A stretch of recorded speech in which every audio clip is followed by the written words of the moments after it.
Judicial de Río Negro agilizó sus trámites logrando que los juicios por deuda pasen de tardar casi una semana a menos de 3 días, gracias, dice, a la tecnología. Vamos a ver cómo lo hacen. Juan Cruz García es vocero del área de comunicación del Poder Judicial de Río Negro. Juan Cruz, buen día, gracias por atendernos. Hola Sebastián, a ustedes por el espacio. No, ¿Cómo gracias. andan? Buen día. Bien.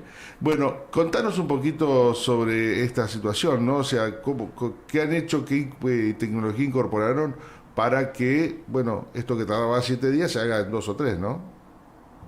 Bueno, esta tecnología que en realidad es inteligencia artificial aplicada al uso judicial, el contexto es un poquito lo que sucedió en la pandemia, que nos obligó a la mayoría en todos los ámbitos a pasar a la digitalización. Sí. El Poder Judicial no fue ajeno, se adaptó rápidamente, ya venía trabajando con el expediente digital y demás, y comenzaron a aplicarse desarrollos de inteligencia artificial.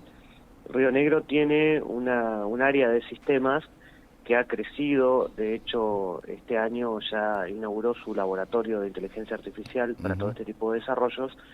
Entonces, bueno, viene trabajando fuerte en este sentido. En materia de lo que vos decías en la introducción, sobre la base de las estadísticas, se advirtió que el 60% de las demandas del fuero contencioso administrativo, el fuero contencioso es el que involucra al Estado, ¿no? Ahí iba la pregunta, la siguiente pregunta, ¿no? Uno cuando dice esto va a ser más rápido, ¿es el Estado contra las personas cuando en ese ámbito es? ¿Es el Estado contra las personas o las Una personas contra el multa, Estado? digo, para ser un poco más gráficos. Exactamente. Cualquier causa que involucre al Estado como demandante puede ser una recaudación de tributos o multa, Sí. o el Estado demandado, por ejemplo, un daños y perjuicios por una mala praxis en un hospital público, Ajá. o un amparo de salud por la obra social provincial, te podría decir.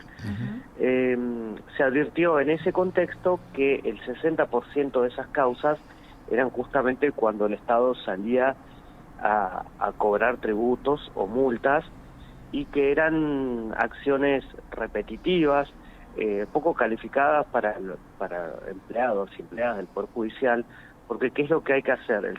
El Estado trae un certificado de deuda, por ejemplo, podemos decir automóvil o un terreno baldío o un inmueble.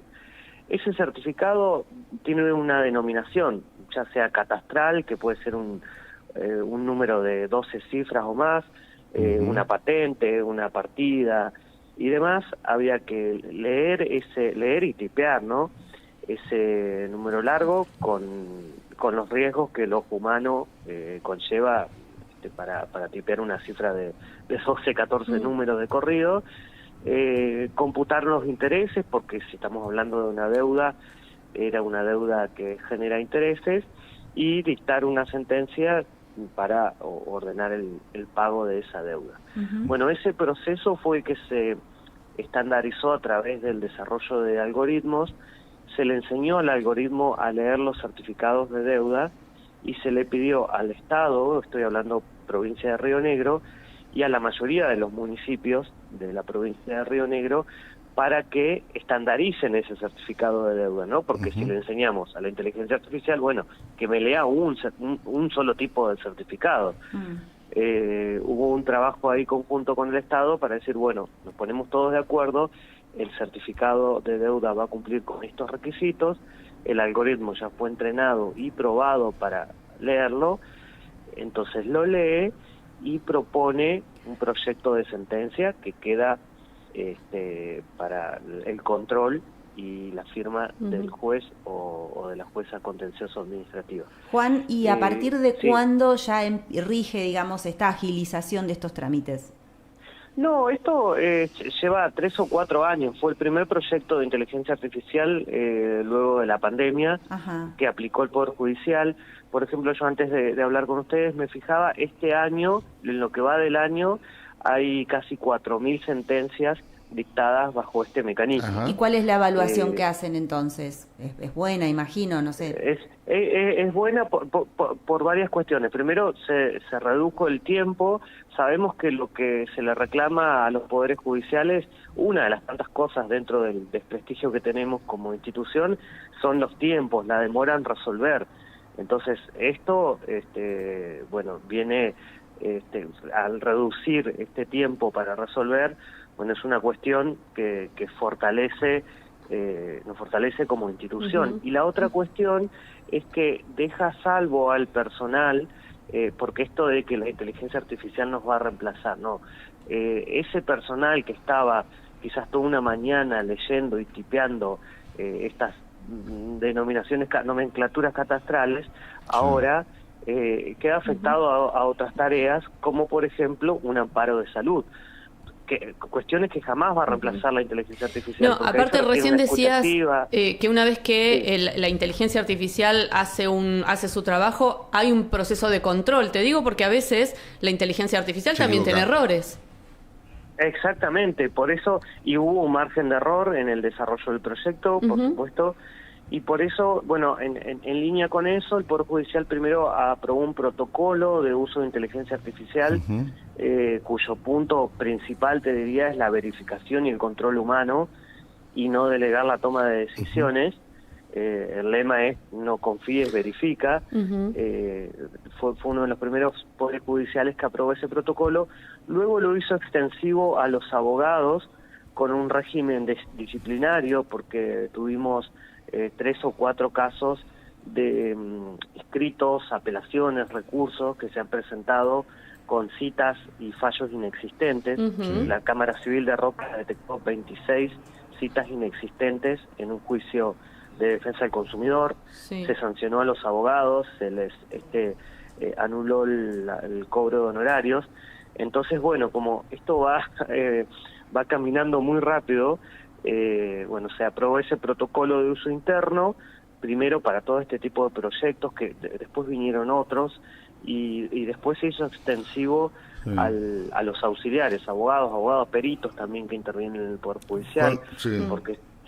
Sí, te escucho. No, te iba a preguntar sobre el resto de los fueros. Digo, ¿esto es aplicable a los restos de los fueros? Porque uno a veces, a ver, si vos me lo decís así, el tema, el fuero contencioso administrativo, es uno de los fueros donde la mayoría de los hechos estos tienen que ver con reclamos del Estado a las personas por la falta de pago de, no sé, puede ser una cuestión catastral, puede ser una cuestión, no sé, un montón de cosas.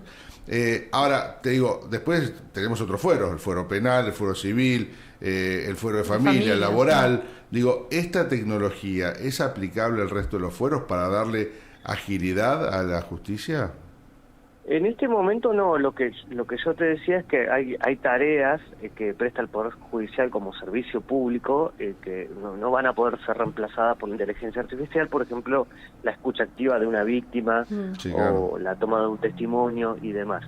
Lo que sí luego vinieron desarrollos que, por ejemplo, en el fuero penal, donde todo el trámite del legajo es a través de audiencias que son públicas, se hizo un desarrollo con inteligencia artificial para transcribir audiencias, porque agiliza una vez que uno hace la audiencia y necesita revisarla o saber, bueno, qué dijo el fiscal en su alegato, esto para resolver. Se hizo este desarrollo con inteligencia artificial, que es un transcriptor de audiencias propios. Sabemos que hay opciones pagas en diferentes plataformas y demás. Tenemos uno propio con inteligencia artificial que transcribe. Otra herramienta que se desarrolló con inteligencia artificial es el anonimizador, porque también el Poder Judicial sube absolutamente todos sus fallos a la página web. Se cumple con la manda constitucional de la publicidad de los actos de gobierno, incluso los del fuero de familia, que son cuestiones muy sensibles, y se hizo un desarrollo de un anonimizador de protección de datos propios. También entrenamos al algoritmo para que detecte cuál era el dato sensible a anonimizar, porque por ejemplo al principio te anonimizaba el juez, el abogado, el perito, ¿no? Entonces, esos datos son públicos, y lo que se le debe enseñar a anonimizar los datos que realmente son sensibles. Y después se está trabajando, en este momento estamos en un proyecto que denominamos librería de prompts, que tenemos 4 o 5 prompts para desarrollar, por ejemplo, de lenguaje claro, de perspectiva de género, que te chequean una vez que uno trabaja sobre una sentencia, te verifica si se aplica el lenguaje claro para que luego esa sentencia sea entendible al resto de la ciudadanía, otra que te verifica si se cumplen con los estándares que ya fija la Corte Interamericana respecto de la aplicación de la perspectiva de género. Y hay varios proyectos en este laboratorio de inteligencia artificial. No como el fuero contencioso administrativo que te hace un proyecto de sentencia, no, porque no todos los ámbitos, no todos los fueros se puede hacer un proyecto de sentencia. Es así. Bueno, gracias por el contacto, Juan Cruz. A ustedes por el interés y el espacio y que tengan buenas jornadas. Hasta luego.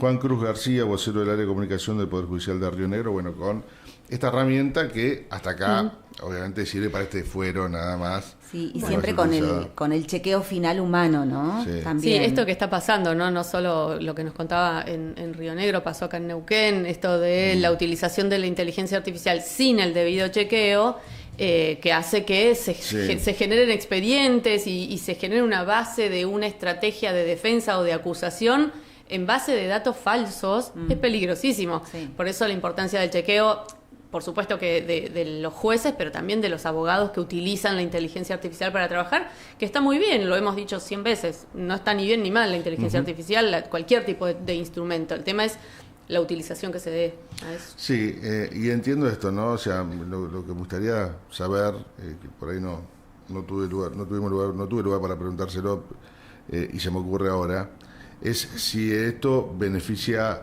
más, o sea, porque uno cuando habla de Estado habla de la gente, no, yo hablo del Estado del que administra todo esto, si esto beneficia más al Estado que a la gente o a la gente que el Estado, porque si esto sirve más que nada para esas demandas que hace el Estado por deuda, por lo que fuera, para la gente, y también obviamente, y en menor medida te está sirviendo a vos para, como decía él, como ya querés hacer un juicio por mala praxis y tenés esta posibilidad de que sea rápido, está bárbaro, pero digo, hay que ver a quién se nutre más de esta herramienta y a quién le sirve más. Por eso yo le preguntaba sobre el resto de los fueros. Claro, recién decía, es una prueba como para ir viendo también el margen de error, que lo tiene, que es pequeño, pero lo tiene, y de ahí empezar a ampliar otros fueros que por ahí más complejos tal vez en cuanto a esto que decía de la toma de testimonios y otras cuestiones.